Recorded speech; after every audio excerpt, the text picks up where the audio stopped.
dignidade. E o discurso de ódio não respeita a dignidade. Muito bom dia a todos, agradeço pela oportunidade de estarmos aqui em mais um momento de desenvolvimento. Cumprimento a mesa de jurados, equipe oponente, também aos demais companheiros que se fazem presentes.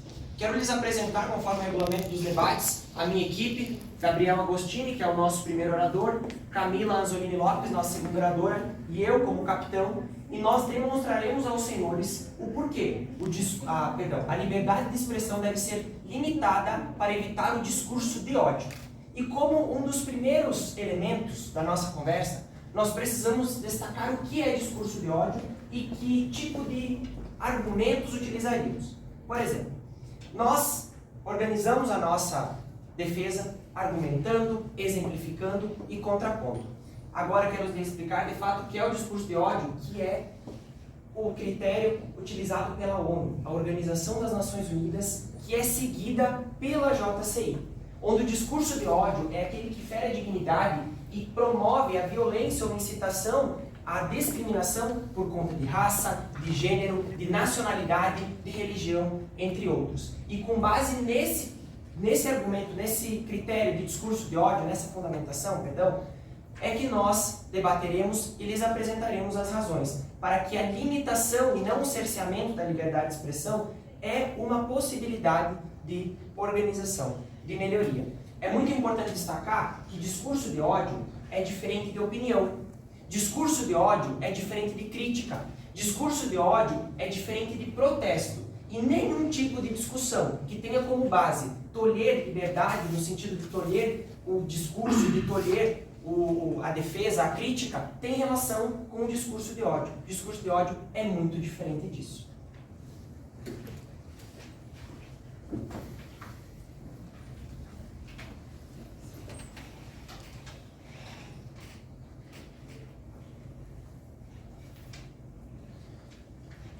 Bom dia, senhores jurados, equipe adversária, aos nossos companheiros que nos acompanham hoje nesse debate.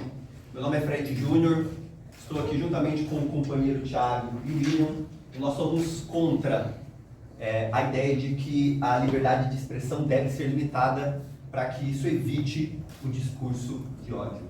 Interessante o início do capitão, que prontamente se valeu do conceito da ONU, e realmente esse é o único conceito que nós temos que sequer define de forma específica o que é o discurso de ódio.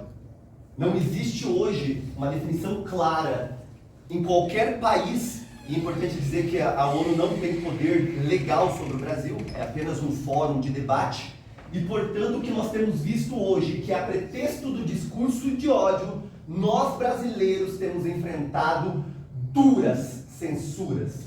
E aqui eu saio do abstrato da ONU e nós vamos para o real. E já que utilizaram a ONU, é importante a gente citar o relatório, esse sim da ONU, com base em dados e em leis feitas por países de discurso de ódio, como China, Rússia, que aumentaram e usaram essas leis para perseguir pastores, padres, jornalistas, e também dissidentes políticos. E eu pergunto para vocês, seremos a favor disso? É essa a solução? A liberdade de expressão de fato inibe o discurso de ódio? Vocês vão ver que a nossa equipe está preparada, certa, companheiros, de que não. E nós faremos a argumentação vindo de contextos práticos, como isso vem sendo enfrentados, e questões sociais, porque isso penetra todo o cidadão brasileiro e superpassa por vários assuntos. Por isso, eu quero deixar aqui claro para vocês que essa moção não deve avançar. Muito obrigado.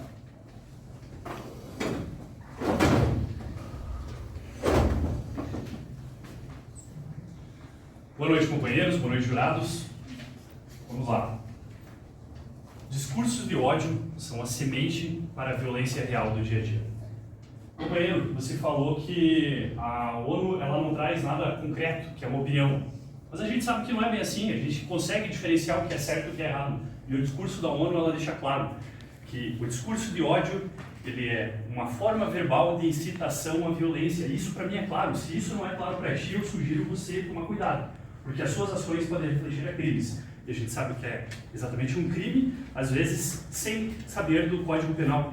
Nós não somos formados em direito, mas a gente sabe o que é certo e o que é errado. E a ONU, nós como signatários da JCI, nós como membros da JCI, nós somos signatários da ONU, e isso está claro, a gente deveria ter isso mais claro no nosso dia a dia. A liberdade de expressão, assim como qualquer outra liberdade, ela é relativizada pela lei. Por quê? Porque a nossa liberdade termina aonde começa a liberdade do próximo, os direitos do próximo. A gente não tem uma liberdade absoluta para nada. A nossa liberdade ela é sempre relativizada porque ela não pode permitir que a gente cometa atos que prejudiquem as outras pessoas. Então, um discurso de ódio, sim, tem que ser limitado, porque é claro que ele vai prejudicar a vida de outras pessoas. A gente pode trazer exemplos muito claros, companheiro, na nossa história. Quem nunca assistiu um filme medieval, onde a gente tinha caça às bruxas, e essas caças às bruxas eram promovidas por discursos de ódio que levavam mulheres que não eram bruxas, a gente sabe que isso não existe, à forca, a serem queimadas. E trazendo para... Vocês vão ter o seu tempo. Companheiro. Trazendo para fatos mais atuais, né? A gente teve o antissemitismo, que era um discurso de ódio que levou muitos judeus a serem mortos. Nós tivemos o nazismo. Não faltam discursos de ódio na sociedade que causem morte de pessoas inocentes. Os discursos de ódio, eles por si só não são coerentes, eles são injustos e eles levam a justiça pelas próprias mãos das pessoas. Isso é perigoso, as pessoas não podem ter esse poder na mão e a sociedade não pode promover isso. Por isso que a gente tem que limitar o discurso de ódio para evitar a liberdade de expressão deve ser limitada para evitar o discurso de ódio, que isso pode trazer consequências claras para a sociedade, principalmente, companheiros, para as partes mais fracas da sociedade, para as pessoas mais vulneráveis e para todos que não têm o poder na mão. Hoje a gente vê órgãos como o STF, o governo, tendo um poder absoluto sobre nós. E se a gente deixar que eles digam o que é certo e o que é errado, quando é do nosso lado, tudo bem. E quando é o próximo? E quando é o cara que é contra?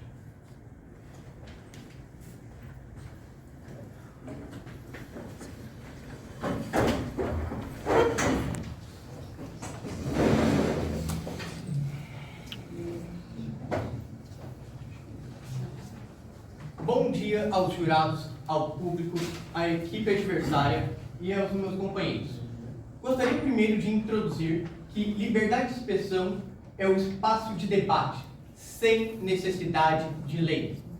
E gostaria de relembrar os companheiros que a Declaração Universal dos Direitos Humanos define a liberdade de expressão como a expressão irrestrita e sem intervenção prévia. Além disso, uma punição só é legítima se houver uma incitação à violência iminente. E, portanto, gostaria de lembrar também de casos reais, como da União Soviética, onde o artigo 58 foi instituído para tentar preservar a harmonia social. E como esse artigo foi utilizado para perseguir dissidentes, perseguir críticos muitas vezes honestos, críticos que eram favoráveis ao sistema comunista, mas que mesmo assim foi perseguido. E também ele utilizava crimes como calúnia ao Estado, que são vagos, amplos, e que mostram que o Estado, quando tenta coibir a liberdade de expressão, acaba ultrapassando para uma censura prévia. Além disso, temos também os protestos na França sobre uma lei de segurança global, onde muitos manifestantes, exatos 142, foram presos simplesmente pelo ato de manifestar, pelo ato de gritar palavras de ordem que buscavam revogar a lei. E esse caso mostra que muitos desses manifestantes foram sequer indiciados, o que, como disse o meu companheiro Fred, mostra que leis antidiscursos de ódio geram mais oportunidades para abusos do Estado. E é isso que realmente queremos? dar mais oportunidades para o Estado abusar e censurar os seus próprios cidadãos por meios escusos. Também trago o caso do humorista Léo Lins, onde uma interpretação excessiva e abusiva de uma juíza de primeira instância colocou uma simples piada como um crime de ódio. E essa piada, hoje, ela prejudica a liberdade cultural, mas amanhã essa mesma interpretação pode ser utilizada para coibir um jornalista crítico, para coibir um político dissidente e, portanto, mostra que o Estado não pode utilizar leis para coibir a liberdade de expressão. Muito obrigado. Muito obrigada. Uma simples piada, diz meu colega. Será que essa piada ela não foi contra uma raça, contra uma cultura? E o meu companheiro capitão disse que a ONU nem mais ou menos fala o que é ódio, que a gente não tem lugar do mundo qualquer essa conceituação. Só que o seu colega trouxe que na Declaração dos Direitos Humanos há a conceituação do que é ódio. E ainda eu cito o Pacto dos Direitos Civis, a Declaração dos Direitos Humanos e a própria nossa Constituição e o Código de Processo Penal. O Código de Processo Penal e o Código Penal, onde o nosso Código Penal ele traz regras do que não podemos fazer. E tudo isso caminha para uma só coisa: a proteção da dignidade da pessoa humana. Não podemos permitir que, usando a liberdade de expressão, eu possa ferir a dignidade do outro companheiro. Não posso permitir isso. Vamos trazer um caso que está presente no Holocausto. Propaganda. O Holocausto ele não começou, companheiro, nas câmaras de gás. As pessoas elas não foram dizimadas só na câmara de gás. Para que a gente tivesse o Holocausto, companheiro, o que aconteceu? A liberdade de expressão, a liberdade de convencimento, vestida e ultrajada, tá? De ódio contra uma raça. Nós precisamos limitar a liberdade de expressão, porque tudo no direito brasileiro limita-se para a proteção da vida. Eu não posso simplesmente iniciar e matar alguém sem que haja a possibilidade de defesa de liberdade. Eu não posso simplesmente entrar no hospital e salvar um, sendo que tem outro vulnerável. Há sempre um equilíbrio. Não há como colocar em voga, companheiros, a simplesmente bandeira da liberdade e sair aí falando o que se quer. E outra coisa que está escrito, sim, e dito na ONU em todos os pactos, a liberdade de expressão, o discurso de ódio, ele está presente tanto na fala como nos pensamentos. E nós não podemos deixar isso assim. Não podemos simplesmente esperar uma posição de um juiz quando já se tem crianças mortas. Quando não se limitou na escola o que deve se propagar ou não. Pessoas, um pensamento, ele pode mudar o mundo, tanto para o positivo como para o negativo.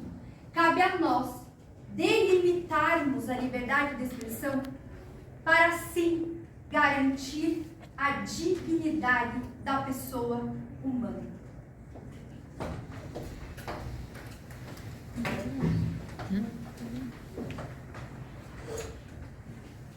Bom dia a todos, bom dia aos jurados, ao pessoal que nos acompanha, à equipe opositora, à minha equipe. Eu quero enaltecer que sou contra a premissa: a liberdade de expressão deve ser limitada para evitar discurso de ódio.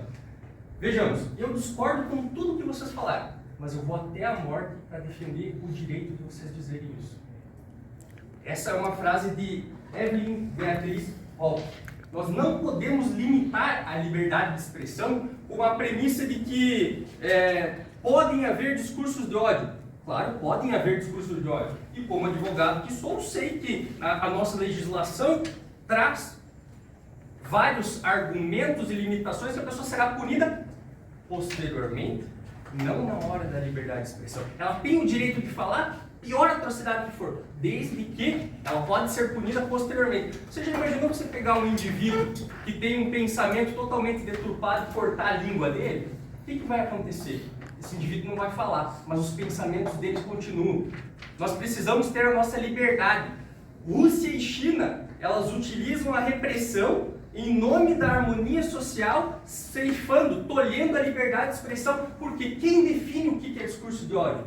Se você tiver opositores políticos que falam quaisquer das coisas e você define que aquilo é discurso de ódio, mas o teu discurso, que é o verdadeiro discurso de ódio, você está autorizando, você cria regimes ditatoriais. A gente perde nossa liberdade. E eu fico bravo falando isso porque eu estou em sala de aula direto falando com meus alunos no curso de Direito. E eles me pedem, professor, como é que vai ser essa questão? O que está acontecendo com o nosso país? Até que ponto nós teremos a nossa liberdade ceifada em detrimento a uma pessoa que caracteriza o que é ou não o discurso de ódio? Temos que ter muito cuidado com relação a isso. Devido ao processo legal, Estado democrático de direito e quem define o que é o discurso de ódio. Tudo isso nós temos que levar em consideração. Dados da ONU, a ONU que é parceira da JCI, diz que leis contra o discurso de ódio muitas vezes são usadas por regimes autoritários. É o que acontece no mundo. Imagina só, se você não puder falar, não puder se opor, porque quem está no poder define o que é ou não o discurso de ódio. A melhor resposta ao discurso de ódio não é o silêncio, mas o discurso com argumentos racionais. Você combate o discurso com discurso, porque assim você muda a mentalidade daquele que tem uma ideia totalmente errada. Como que você vai limitar, você vai ceifar isso? Não é justo. E eu tenho certeza que eu estou falando com pessoas muito esclarecidas que também entendem dessa forma e que vão acolher a nossa moção contra essa premissa, essa expressão. Muito obrigado.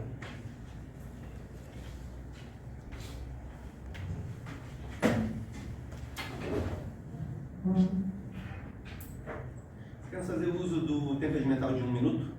Pausa. Ok?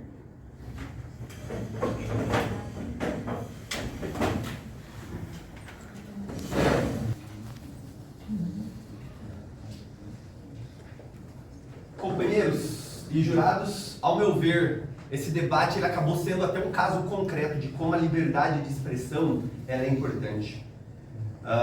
Houve aqui dessa parte o companheiro orador, o primeiro orador, em algum momento estava até inclusive defendendo a nossa premissa. Eu entendo que é difícil defender esse tema, falando sobre como o STF define ou não que é liberdade de expressão, e eu concordo com você, e me preocupou a oradora 2 mentir aqui, dizendo que o orador 1 falou qual que era o conceito de discurso de ódio. Não, ele falou que a Declaração de Direitos Humanos da ONU determina que a liberdade de expressão tem que ser ampla e restrita, e não trouxe nenhum conceito. Pode voltar no vídeo ali que estão gravando.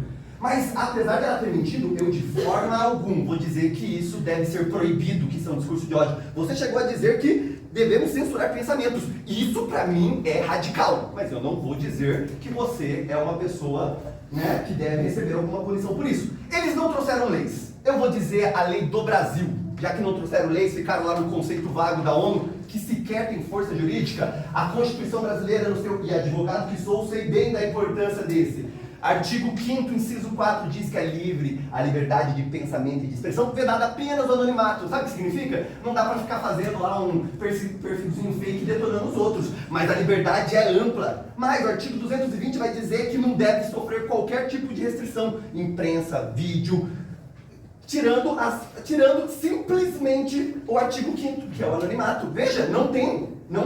E mais, o artigo 13 da Convenção Americana de Direitos Humanos vai dizer que a responsabilidade deve se dar de forma ulterior. Portanto, como foi reafirmado aqui de forma ampla, não é o caso de nós defendermos que a liberdade de expressão deve ser restringida, porque é a nossa vida, é os nossos valores. O direito da vida e o direito da liberdade de expressão foi Deus que nos deu. Defendo. Muito obrigado.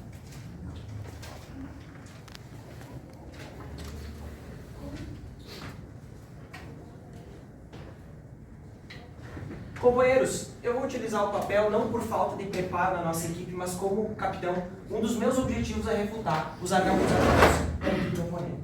É muito importante destacar e que interessante que debatemos com dois colegas advogados, porque eu e a Camila também temos isso como nosso estudo, como nossa profissão.